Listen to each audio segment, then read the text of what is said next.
Hello friends, welcome to Latha's ಮನೆ ಅಡಿಗೆ. ಇವತ್ತು ನಾನು ಅರಿವೆ ಸೊಪ್ಪಿನ ಮತ್ತು ದಂಟಿನ ಪಲ್ಯವನ್ನು ಮಾಡ್ತಾ ಇದ್ದೇನೆ. ಇದಕ್ಕೆ ರಾಜಗಿರಿ ಸೊಪ್ಪು ಅಂತಲೂ ಕರೀತಾರೆ, ದಂಟಿನ ಸೊಪ್ಪು ಅಂತಲೂ ಕರೀತಾರೆ. ಇದನ್ನು ಈಗ ಚೆನ್ನಾಗಿ ನಾನು ಕಟ್ ಮಾಡಿ ನೀರಲ್ಲಿ ಹಾಕಿ ಇಟ್ಟಿದ್ದೇನೆ. ಚೆನ್ನಾಗಿ ಇದನ್ನು ತೊಳಿಬೇಕು. ನೋಡಿ, ದಂಟನ್ನು ಈ ಥರ ಕಟ್ ಮಾಡಿ ಇಟ್ಟಿದ್ದೇನೆ. ಹಾಗೆ ಸೊಪ್ಪನ್ನು ಮತ್ತು ದಂಟನ್ನು ಚೆನ್ನಾಗಿ ತೊಳೆದಿಟ್ಟಿದ್ದೇನೆ. ಹಾಗೆ ಇಲ್ಲಿ ಹೆಸರು ಕಾಳನ್ನು ನೆನೆ ಹಾಕಿದ್ದೇನೆ. ಒಂದು ಕುಕ್ಕರನ್ನು ತೆಗೆದುಕೊಂಡಿದ್ದೇನೆ. ಅದಕ್ಕೆ ಈಗ ತೊಳೆದಿಟ್ಟಿರುವಂಥ ದಂಟಿನ ಸೊಪ್ಪನ್ನು ಹಾಕ್ತಾ ಇದ್ದೇನೆ. ಹಾಗೆ ನೆನೆಸಿ ಇಟ್ಟಿರುವಂಥ ಹೆಸರು ಕಾಳನ್ನು ಹಾಕ್ತಾ ಇದ್ದೇನೆ.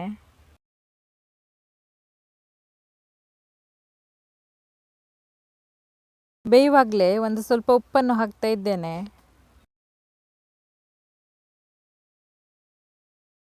ಈಗ ಬೇಯಲಿಕ್ಕೆ ಬೇಕಾಗಿರುವಷ್ಟು ನೀರನ್ನು ಹಾಕಬೇಕು.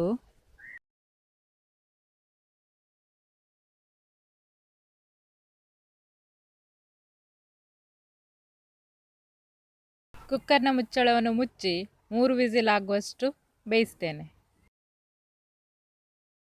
ಹಾಗೆ ಇಲ್ಲಿ ಬಾಣಲೆಯನ್ನಿಟ್ಟು ಅದಕ್ಕೆ ಎಣ್ಣೆ ಹಾಕಿ ಒಣಮೆಣಸನ್ನು ಹಾಕ್ತಾ ಇದ್ದೇನೆ. ಹಾಗೆ 1 ಸ್ಪೂನಷ್ಟು ಕಡಲೆಬೇಳೆಯನ್ನು ಹಾಕ್ತಾ ಇದ್ದೇನೆ. ಇದನ್ನು ಫ್ರೈ ಮಾಡಬೇಕು.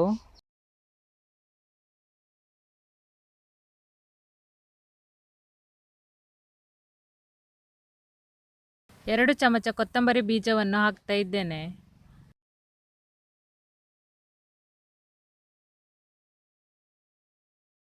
ಹಾಗೆ ಸ್ವಲ್ಪ ಜೀರಿಗೆಯನ್ನು ಹಾಕ್ತಾ ಇದ್ದೇನೆ. ಈಗ ಇದನ್ನು ಚೆನ್ನಾಗಿ ಫ್ರೈ ಮಾಡಬೇಕು. ಫ್ರೈ ಆದಮೇಲೆ ಇದನ್ನು ತಣ್ಣಗಾಗಲಿಕ್ಕೆ ಇಡಬೇಕು.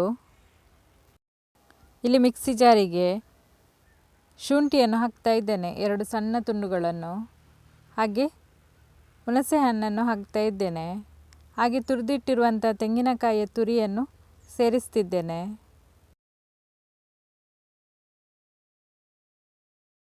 ಹಾಗೆ ಫ್ರೈ ಮಾಡಿಟ್ಟಿರುವಂಥ ಎಲ್ಲ ಮಿಶ್ರಣವನ್ನು ಹಾಕ್ತಾ ಇದ್ದೇನೆ.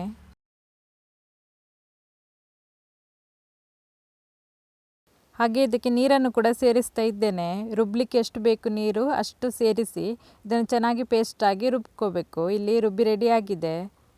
ಹಾಗೆ ಕುಕ್ಕರ್ ಇಲ್ಲಿ ತಣ್ಣಗಾಗಿದೆ. ಈಗ ಇಲ್ಲಿ ಸೊಪ್ಪೆಲ್ಲ ಚೆನ್ನಾಗಿ ಬೆಂದಿದೆ. ಇಲ್ಲಿ ಬಾಣಲೆಯನ್ನು ಬಿಸಿಗಿಟ್ಟು ಇದಕ್ಕೆ ಎಣ್ಣೆಯನ್ನು ಹಾಕ್ತಾ ಇದ್ದೇನೆ. ನಾನಿಲ್ಲಿ ತೆಂಗಿನ ಎಣ್ಣೆಯನ್ನು ಹಾಕ್ತಾ ಇದ್ದೇನೆ.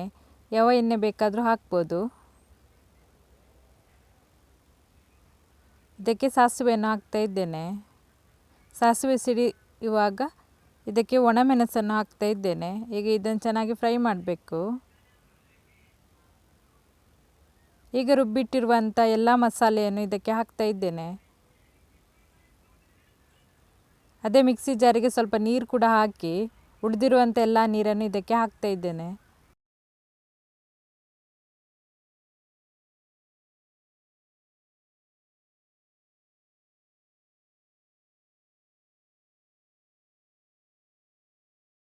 ಇದಕ್ಕೆ ಅರಿಶಿನ ಪುಡಿಯನ್ನು ಸೇರಿಸ್ತಿದ್ದೇನೆ. ಹಾಗೆ ಸ್ವಲ್ಪ ಇಂಗನ್ನು ಹಾಕ್ತಾ ಇದ್ದೇನೆ. ಈಗ ಇದನ್ನು ಚೆನ್ನಾಗಿ ಕಲಸಬೇಕು ಮತ್ತು ಕುದಿಲಿಕ್ಕೆ ಇಡಬೇಕಿದು.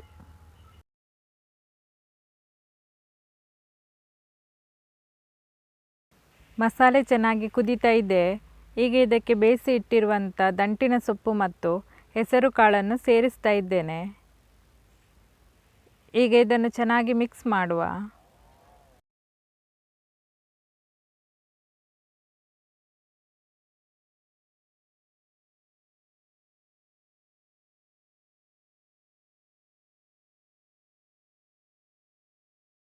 ರುಚಿಗೆ ತಕ್ಕಷ್ಟು ಉಪ್ಪನ್ನು ಸೇರಿಸಿ ಇದನ್ನು ಚೆನ್ನಾಗಿ ಮಿಕ್ಸ್ ಮಾಡಬೇಕು.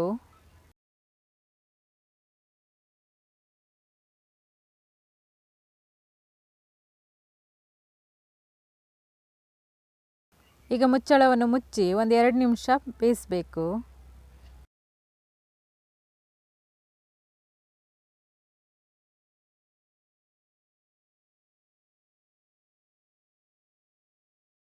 ಇಲ್ಲೀಗ ಚೆನ್ನಾಗಿ ಬೆಂದಿದೆ. ಈಗ ದಂಟಿನ ಸೊಪ್ಪಿನ ಪಲ್ಯ ಅಥವಾ ಗಸಿ ರೆಡಿಯಾಗಿದೆ.